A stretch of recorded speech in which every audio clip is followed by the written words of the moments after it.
Quelles sont les dernières nouvelles? On en a vu la médiation, en tout cas on attend les résultats de la médiation à l'heure où nous enregistrons cette émission des représentants de la CEDEAO.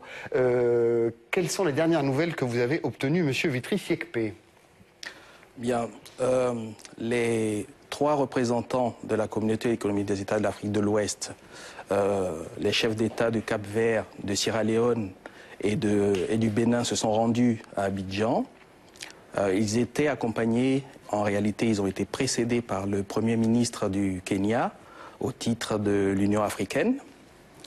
Et il semble qu'il y ait un déplacement des positions de M. Gbagbo qui affiche des positions de fermeté, mais qui affichait jusqu'à il y a quelques heures. En réalité, M. Gbagbo est en pleine négociation pour quitter le pouvoir. C'est une confirmation sur de votre part qui vient évidemment de vos supporters de nos sources à Abidjan. Alors, quelles seraient les raisons de ce changement soudain? Il tenait fermement au pouvoir, présentait un certain nombre d'arguments, notamment évidemment la validation des résultats par le Conseil constitutionnel, qui est une institution politique ivoirienne. Quelle serait l'origine de ce changement d'attitude de la part de Laurent Gbagbo? La réalité, contrairement à ce que les observateurs croient de M. Gbagbo est plutôt pragmatique. Il se rend bien compte de l'inanité de sa position. Il se rend compte du formidable soutien international qui est accordé à cette élection présidentielle en Côte d'Ivoire. Ce soutien ne date pas d'aujourd'hui, en réalité. Pendant toutes les années que nous avons traversées, 8 ans au total, la communauté internationale était constamment aux côtés de la Côte d'Ivoire. Elle est profondément impliquée dans le processus électoral. Qu'est-ce que vous appelez communauté internationale? Parce qu'il y a, vous savez que dans les analyses, on parle d'un côté de la CEDEAO, communauté économique des États d'Afrique de l'Ouest, et de la communauté internationale. Est-ce que l'Afrique ne ferait pas partie de la communauté internationale? Est-ce que la communauté internationale se résumerait à 2 ou 3 grandes puissances, mentionnons-les, l'Union européenne, les États-Unis, par exemple? Vous avez vu l'unanimité des soutiens et de l'attention accordée à la Côte d'Ivoire. Ces soutiens partent d'abord de l'Afrique. Nous avons la communauté économique des États de l'Afrique de l'Ouest, qui est notre communauté sous-régionale. 15 membres dirigés par le Nigeria en ce moment. Pour le moment, dirigés par le président Goodluck Jonathan. Nous avons également l'Union africaine qui est très attentive au processus électoral ivoirien, d'où la présence du Premier ministre du Kenya, M. Raila Odinga. Et vous avez les organismes hors Afrique, qui sont l'Union européenne, des États comme les États-Unis, qui sont très attentifs au processus électoral ivoirien. Je vais peut-être expliquer tout à l'heure pourquoi une telle attention. Et surtout, qu'est-ce qui va se passer dans les semaines qui viennent? Madame Brigitte Couillot, vous êtes donc soutien de Laurent Gbagbo. Vous êtes étonnée par l'annonce de M. Vitry-Siekpe? Ben oui, parce qu'en fait, il a tenu des propos qui l'engagent, hein, M. Siekpe. Voilà, le président Gbagbo n'est pas du tout dans une position de partir du pouvoir. Nous avons gagné les élections et nous comptons bien exercer le pouvoir dans toute sa plénitude. Nous sommes plus... Là, actuellement, il s'agit plutôt d'aller dans le sens d'une sortie, de crise négociée, hein, par un dialogue direct. Le président Gbagbo qui a toujours tendu la main avec le camp adverse, avec M. Ouattara. M. Laurent Gbagbo, le président Laurent Gbagbo a toujours tendu la main à l'opposition, au président Alassane Dramane Ouattara et à tous nos frères qui sont à l'hôtel du Golfe. Alors là, il s'agit de discuter. Pour l'instant, Alassane Dramane Ouattara, il hésite. Eh ben bon, il hésite, c'est tout à fait normal par rapport à tous ceux qui sont derrière lui, tous ceux qu'on appelle la communauté dite internationale. Parce que c'est quoi une communauté internationale? Qui se résumerait en la position de M. Nicolas Sarkozy, M. Obama. Et puis parlons-en de la déclaration. Non, mais restons sur le point interne. Est-ce que les résultats du point de vue interne sont clair pour vous? Est-ce que le fait d'avoir une institution comme le Conseil constitutionnel qui a annoncé la victoire de Laurent Gbagbo et une autre, la commission électorale qui a annoncé la victoire d'Alassane Ouattara, ne fait pas que forcément il y a un doute? Pour vous, mais non, il n'y a pas de doute parce que ce sont les règles. Pour la communauté internationale, c'est Alassane Ouattara. Pour la communauté internationale, d'abord, ce n'est pas la communauté internationale qui désigne le président en Côte d'Ivoire. Ouais. Ce sont les Ivoiriens et ce sont les textes qui régissent le fonctionnement donc, des élections en Côte d'Ivoire qui stipulent quoi? Que la commission électorale indépendante proclame des résultats provisoires et ces résultats seront donc infirmés ou confirmés par le Conseil constitutionnel qui, lui, délivre, donne les résultats définitifs. Mais dans le cas de la Côte d'Ivoire, pour le deuxième tour, la commission électorale indépendante n'a pas proclamé de résultats, même provisoires, mais ça ne s'est pas fait. Le délai imparti, c'était jusqu'à mercredi minuit. À mercredi minuit, il n'y avait pas de résultats et les dossiers ont été régulièrement transmis au Conseil constitutionnel qui seul valide les résultats et c'est ce qui s'est fait. Alors d'où vient qu'à travers les chaînes internationales, on apprend que Alassane Dramane Ouattara serait président de la Côte d'Ivoire? Non, ce n'est pas du tout le cas. Sur le résultat, Grégory Proch? Déjà sur le processus de validation, c'est tellement vrai que c'est le Conseil constitutionnel et non pas la commission électorale dite indépendante, parce que s'il est vrai que le Conseil constitutionnel... On peut dire de la même chose du Conseil constitutionnel, absolument, indépendant. Oui, mais dans les médias occidentaux... nommé par Laurent Gbagbo. Les membres sont nommés par dedans, il y avait Henri Conan Bédier juste avant l'élection. Il en est sorti parce qu'il était candidat. Il y a donc, comme dans le Conseil constitutionnel français, d'anciens élus, d'anciens chefs d'État, etc. Donc ça n'est pas plus, pas moins indépendant que la commission électorale qui, à 80%, était ouattariste. Ça n'est jamais dit par les médias occidentaux. Ils nous ont tous dit, ils ont tous appris à prononcer le nom du président du Conseil constitutionnel pour pouvoir se vanter de connaître son nom, pour pouvoir dire qu'il était proche de Gbagbo. Mais les deux Bakayoko, par exemple, pour ne citer que ceux-là, qui font partie de la commission électorale indépendante, sont très proches de Ouattara. Donc il n'y a pas plus d'indépendance, si vous voulez, d'un côté que de l'autre. Sauf qu'il y a d'un côté une légitimité nationale, constitutionnelle et institutionnelle, qui est tellement vraie que Alassane Ouattara, auréolé de sa possible victoire, est allé écrire à qui? Au Conseil constitutionnel. Le président Nicolas Sarkozy, vous pouvez le vérifier sur le site de l'Élysée, en date du jeudi 2 décembre, dit qu'on n'attend plus que la validation et la proclamation par le Conseil constitutionnel. Là, moi, je ne peux pas être plus royaliste que le roi. Sarkozy attend le Conseil constitutionnel pour pouvoir dire ensuite qu'il préfère la commission électorale indépendante.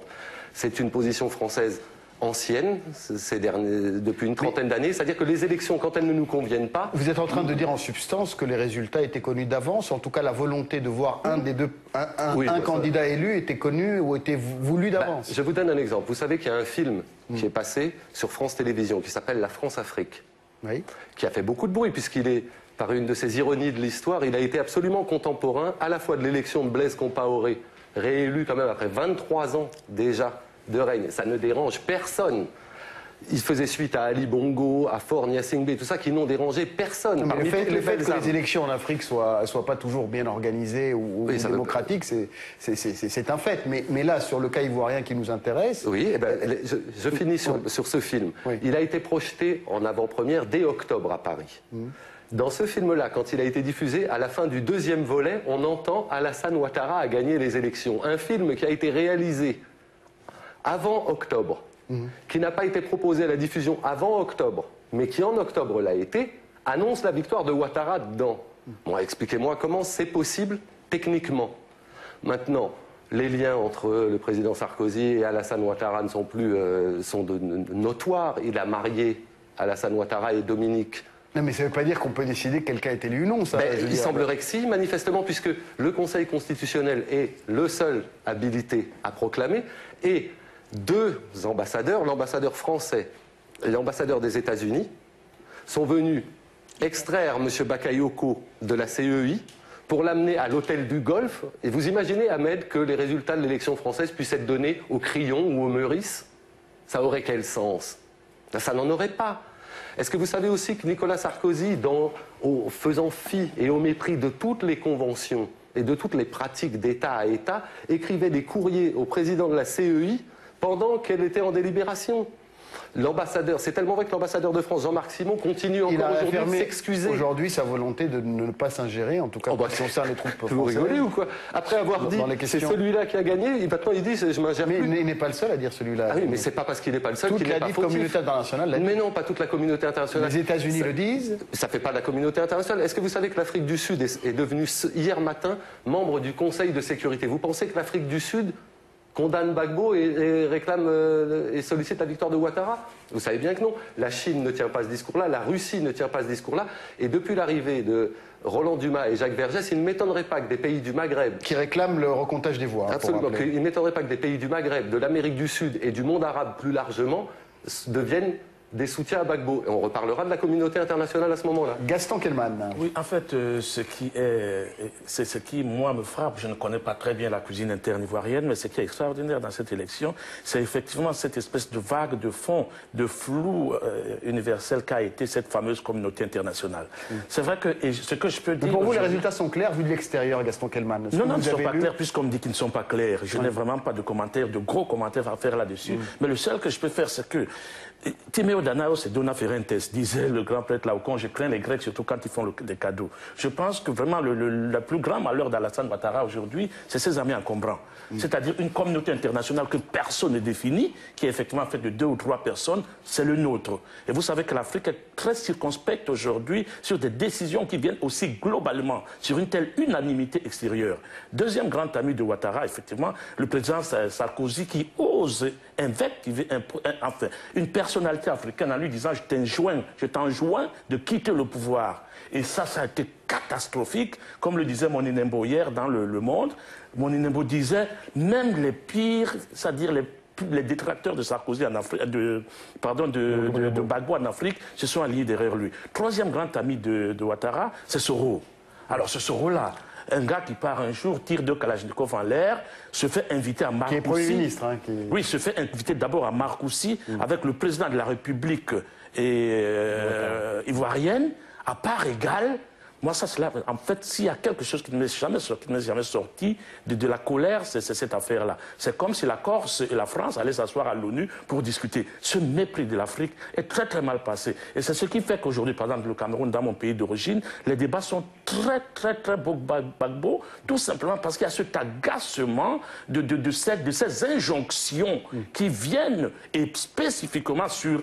Je vous dis, je n'ai pas de position précise sur ça, mais sur un type dont on pense aujourd'hui que c'est parce qu'il a dit non, comme justement dans la France-Afrique, on voyait De Gaulle qui piquait une colère, mais monstre, parce que à l'époque, la Guinée avait dit non, et tout ce qui a été entraîné. Donc c'est vrai qu'il y a une grosse suspicion qui plane aujourd'hui sur Alassane Ouattara, comme le Missi Dominici de l'Occident, dont la population africaine et la jeunesse en particulier commencent vraiment à être las des positionnements très méprisants et très misérabilistes envers l'opinion africaine. Alors vous dites qu'il y a 2 opinions aujourd'hui. Oui. Il y a cette fameuse communauté internationale qu'on maîtrise très mal et une communauté africaine qui aujourd'hui, par réaction de fierté, s'aligne derrière une personne de plus en plus. Mais elle s'aligne, quand même les représentants de la CEDEAO viennent dire à Laurent Gbagbo de quitter le pouvoir. Pas tout. Ça veut dire quoi? C'est ce que rapporte l'AFP. Les émissaires... À l'intérieur de la CEDEAO, la première réunion a été boycottée par 10 pays. Vous l'avez lu ça en France? Non. Et pourtant, on vous a dit la CEDEAO, d'une seule voix, unanime et complète, condamne. Jamais de la vie. Le Ghana vient de dire qu'il n'enverrait pas de soldats en Côte d'Ivoire. Le président du Cap-Vert, qui fait partie de la délégation, est notoirement un ami de Gbagbo. Vous pensez vraiment qu'il va retourner tout ça? La CEDEAO n'a pas du tout une position aussi tranchée qu'on le dit. La preuve en est, ils repartent en disant qu'ils vont encore discuter. Jonathan Goodluck a reçu 11 coups de fil en une journée du président Sarkozy. C'est-à-dire qu'en ce moment, le président de la République française non seulement exaspère les Africains, mais humilie les Français. C'est pas possible qu'un président français appelle 11 fois.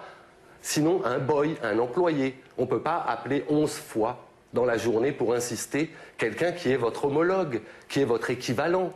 Et puis, entre nous soit dit, vous ne pensez pas que le Nigeria a d'autres soucis à régler en ce moment qu'aller faire la police en Côte d'Ivoire, eux qui ne sont pas capables de la faire chez eux, où les affrontements entre chrétiens et musulmans sont sanglants et probablement dans des proportions plus importantes qu'en Côte d'Ivoire en ce moment.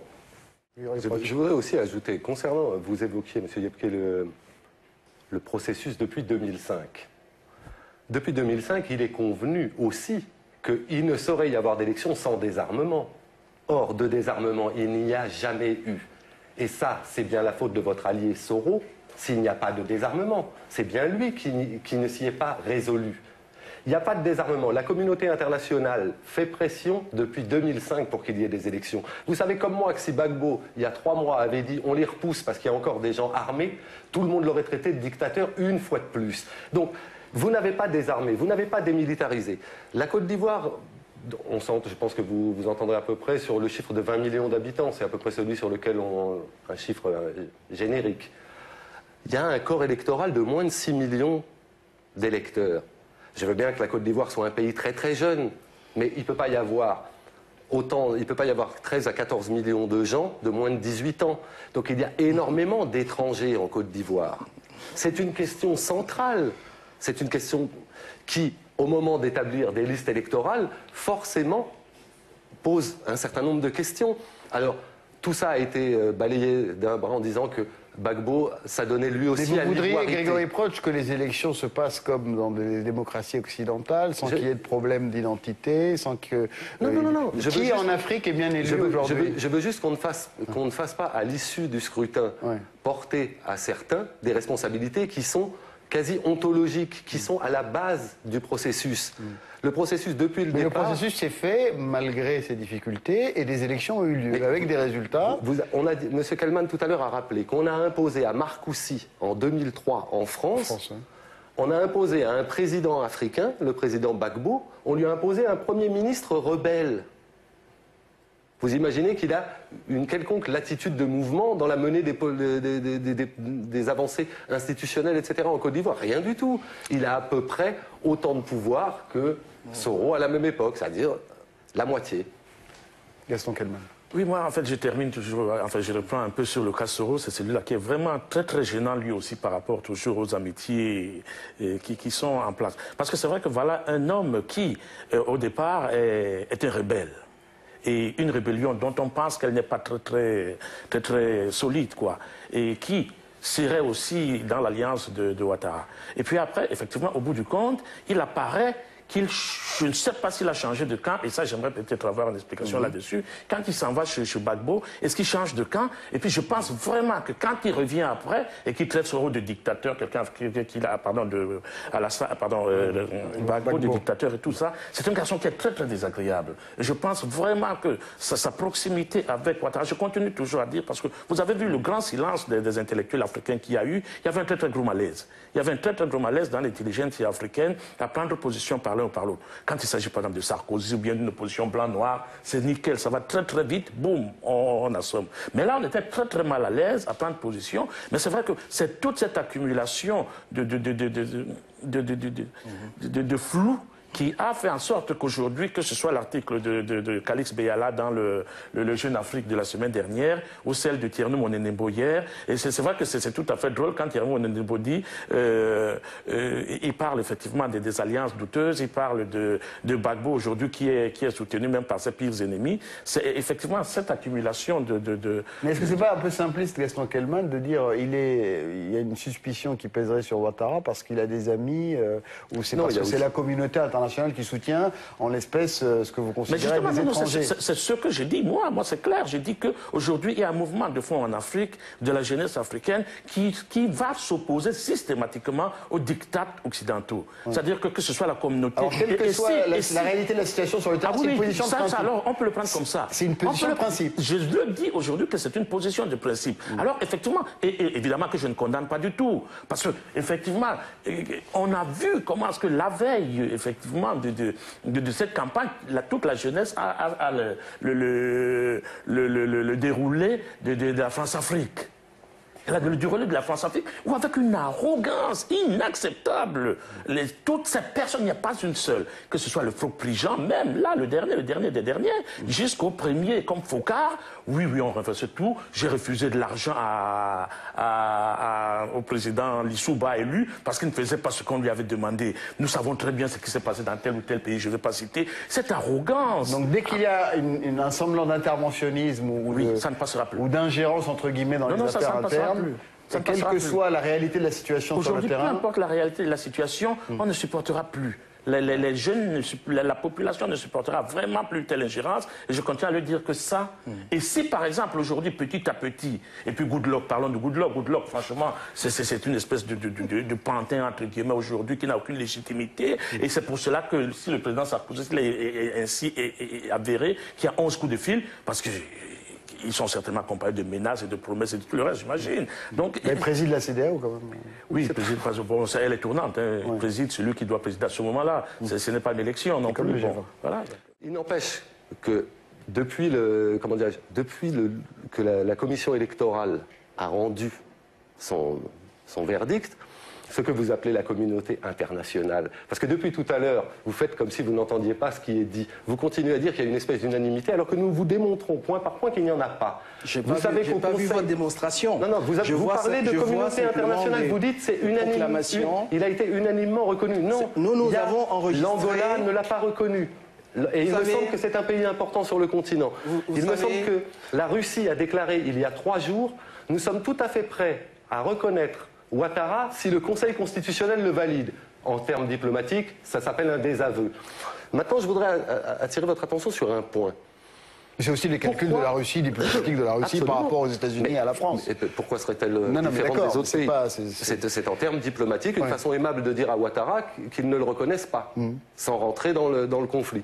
Maintenant, moi, je veux bien tout ce qui est dit sur la légitimité de Ouattara, sur le fait qu'éventuellement, il aurait été majoritaire, etc. Comment expliquer que depuis, que ça soit sur un ton guerrier comme Soro Guillaume, qui tous les matins appelle à la violence, tous les jours. Mais il dit que s'il n'y a pas de négociation, on va en venir à la force. Il appelle à la violence depuis le début, lui. Ouais. Et il appelle à la violence depuis 2002, donc le problème n'est même plus situé là. Lui, il appelle à la violence en vain. On a demandé à l'armée d'être factieuse, d'être séditieuse. Elle ne l'a pas fait. On a demandé aux fonctionnaires de ne plus travailler. Ils ne l'ont pas fait. On a demandé aux privés de faire grève. Ils ne l'ont pas fait. C'est tellement vrai que les propres entreprises d'Alassane Ouattara en Côte d'Ivoire travaillent quand Ouattara demande aux gens de ne pas aller travailler. Vous savez très bien que de l'argent rentre dans les entreprises qui appartiennent peu ou prou à Ouattara, qui aussi, parce que la RTI, la radio-télévision ivoirienne, est dite bagbiste. Je signale une chose, elle a été censurée de fait en France pendant 7 jours, dans l'indifférence médiatique, la confraternité. Eh bien, par la grâce du pourvoyeur de satellites, il n'y avait plus de programme pour tous les gens qui ont souscrit des abonnements leur permettant d'avoir toutes les télés nationales africaines, la RTM du Mali, etc. La RTI, à partir du jeudi 22 décembre, n'a plus pu émettre en France. On ne la recevait plus autrement que sur Internet. Ça nous permet aussi de rappeler que Alassane Ouattara a un pouvoir médiatique colossal. Non seulement il a des médias à lui... Enfin, on le voit peu, quand même. Ah, excusez-moi, le monde entier, regardez. C'est le premier débat qui a lieu. C'est un des premiers débats en France où il y a un minimum d'équilibre. Tous les autres ont été systématiquement, de fait, favorables à Ouattara et au fait accompli. Vietri, réponse. Oui, Gaston Kelman, pardon, vous avez la parole. C'est-à-dire qu'il y a effectivement 2 éléments dans ce bruit de botte-là. On se souvient tous que avant les élections, tout le monde nous a prédit que quel que soit le vainqueur, ça ne se passera pas pacifiquement. Il y a eu une telle logorée de préparation de la guerre, de conditionnement de l'opinion internationale et française en particulier. Sur la thématique des droits de l'homme et de la protection. Voilà, c'est-à-dire qu'il va y avoir de la guerre, ne vous en faites pas. Si Alassane gagne, ça va mal se passer. Si Ouattara, Gbagbo gagne, ça va mal se passer. Ça, c'était déjà quelque chose d'inimaginable. Deuxième élément, effectivement, Grégory l'a dit, je voulais revenir sur le fait que le VAT en guerre aujourd'hui, il n'y en a qu'un seul qu'on connaisse. C'est Soro.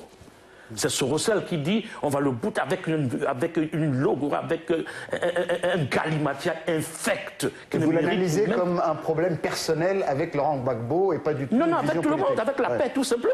Il serait sur Laurent Gbagbo, il dirait aujourd'hui allons tuer Alassane Ouattara, ça c'est clair. Il le dirait aujourd'hui, tuons Bédier, tuons tout le monde qui bouge, parce que lui, il a des projets dans 5 ans, 6 ans, peut-être 10 ans, enfin dans 5 ans d'être président de la République. Je tremble pour la Côte d'Ivoire. Donc c'est ce mec-là qui est vraiment le problème de tout aujourd'hui. Je vous assure sûr que... Et je ne comprends pas que la France puisse faire confiance à un type comme ça, que personne n'ait réussi à le museler jusqu'à présent. Et puis effectivement, justement, cette liaison-là qui commence à agacer aussi l'ancienne puissance coloniale. Mais jusqu'à quand la France va être l'ancienne puissance coloniale et l'ancien empire colonial? Il n'y a plus de puissance coloniale, il n'y a plus d'empire colonial. Il y a des États... Mais c'est Laurent Gbagbo qui raisonne là-dessus quand même. Il dit c'est parce qu'ils se prennent pour l'empire. Non, je pense que c'est la France, justement. Non, je pense que c'est la France qui a toujours agi comme si elle avait plus de prérogatives sur la Côte d'Ivoire que, par exemple, l'Angleterre ou les États-Unis ou ceci, cela. Je pense qu'effectivement, c'est peut-être aussi l'un des nœuds du problème, c'est qu'il faudrait que nous pensions dans notre pays ici, la France, que non, ça n'existe plus. Et je pense tout le temps, même dans mes rêves, je me dis, mais mon Dieu, comment est-ce que ça a pu se passer en Afrique du Sud sans qu'aucune puissance vienne s'en mêler dans une situation qui était 1000 fois plus grave que celle-ci. Et on croit que Mandela est sorti de prison et que le lendemain, l'éclair lui a dit viens t'asseoir. Non, ils ont réussi seuls à gérer cette situation. Peut-être que si cette fameuse opinion, comment est-ce qu'on l'appelle encore, communauté internationale, la bouclait 5 secondes. Et nous savons tous aujourd'hui qu'il n'y aura pas de guerre. Et que d'ailleurs, effectivement, le problème est là aujourd'hui que plus le temps passe, plus le décompte est favorable à Gbagbo. Et je vous dis, il y a déjà un ralliement extraordinaire de la pensée africaine, et que ce soit Goodluck ou alors le Ghana, dont on sait que Rawlings a dit que non, ça ne se passera pas comme ça, et dont on sait que beaucoup enfin même l'opinion n'est pas dans cet accord, dans cette perspective-là. Et là, c'est à ça qu'on va... Enfin, pas hélas pour moi je n'ai pas de position. C'est à ça qu'on s'achemine aujourd'hui, que le temps travaille pour Gbagbo, et que les bruits de guerre de l'Occident, on commence, vous pouvez le sentir, hein, ça commence à se tasser petit à petit. J'ai une toute petite question à vous poser. Si d'aventure, puisque depuis tout à l'heure vous nous faites des annonces qui s'avéreront dans les semaines et les mois à venir, si d'aventure il était établi qu'Alassane Ouattara ou son équipe de campagne avait triché, est-ce que vous accepteriez, vous, la victoire de Gbagbo par conséquent? Nous sommes pas dans une... Mais si, parce qu'il en est question. Nous n'allons pas faire de la fiction. Non, mais répondez-moi, Raymond. Il en est question en ce moment. Nous n'allons pas faire de la fiction. Vous savez très bien que des avocats reviennent d'Abidjan avec des preuves. Ils ont les mêmes preuves que vous. Vous en avez parlé tout à l'heure, vous n'avez pas pu montrer que... Je ne veux pas me prononcer. Mais pourquoi? Je ne vais pas me prononcer. C'est une question de principe. Sur cette... Attendez, monsieur. Si Ouattara triche, est-ce que Gbagbo gagne? C'est une question de principe.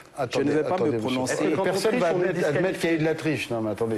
Personne ne va admettre qu'il y a eu de la triche. Mais j'apprécie votre question, mais Ouattara n'a pas posé de recours contre Gbagbo. Il a donc laissé entendre que Gbagbo n'avait pas triché. Or, Gbagbo a posé des recours contre Ouattara, laissant donc entendre que Ouattara a triché. Je pose la question, si Ouattara a triché, que c'est avéré, est-ce qu'il est disqualifié? Alors, monsieur Nous sommes dans un processus électoral qui a été consensuel et transparent, vu par tout le monde. Je ne vais pas me prononcer sur l'équipée de 2 avocats sur lesquels je ne vais pas me prononcer par respect pour leur âme. Comme il n'y a pas... Vous savez qu'il y a deux citoyens français, en la personne de Roland Dumas et M. Vergès, qui ont proposé de recompter les voix. Est-ce que pour pacifier la situation, c'est une proposition qui vous interpelle? Ils ont eux-mêmes remarqué sur place l'inanité de leur proposition. Et je dis encore une fois, j'estime que c'est une équipée malheureuse. Je pense que... Attendez, je ne suis pas sûr que les motifs de cette visite qu'ils ont rendue à leur ami soient ceux qui préoccupent la Côte d'Ivoire aujourd'hui. Alors, Gaston Kelman, pourquoi vous rigolez? Non, je c'est-à-dire que c'est le choc des positionnements qui sont totalement contraires. Et bon, ça détend un peu. Écoutez, on attendra la suite, d'abord peut-être la confirmation des nouvelles annoncées par M. Vitry-Siekpé concernant le départ probable de Laurent Gbagbo. Brigitte Couillot, pour terminer, parce qu'il n'en reste que 2 minutes. Non, mais parce que mon voisin est complètement dans la fiction.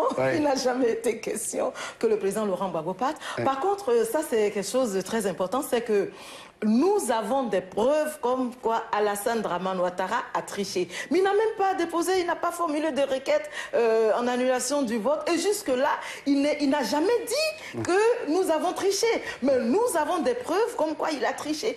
Alors, nous avons donné des preuves. Les preuves, je vais vous en laisser tout à l'heure.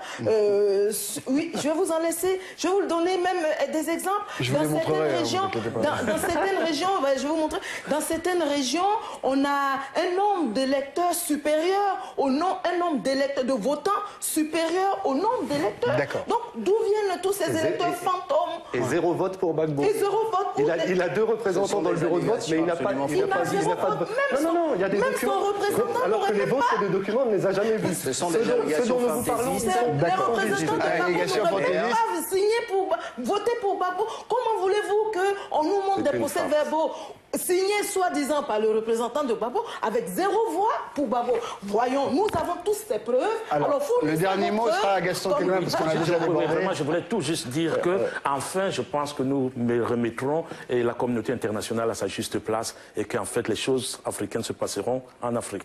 En Afrique, avec les Africains Avec les Africains, pour le bien des Africains, parce qu'on sait très bien que cette fameuse communauté internationale ne pense pas beaucoup de bien pour de nous. Merci infiniment Gaston Kelman, merci Beatrice Yekpe, vous me donnerez d'autres nouvelles, on restera au téléphone ensemble. Merci à Brigitte Couillot et merci à Grégory Proch. Vous pouvez retrouver l'émission sur le site de Toutes les France, postez vos commentaires évidemment et demain un autre Toutes les France. Au revoir.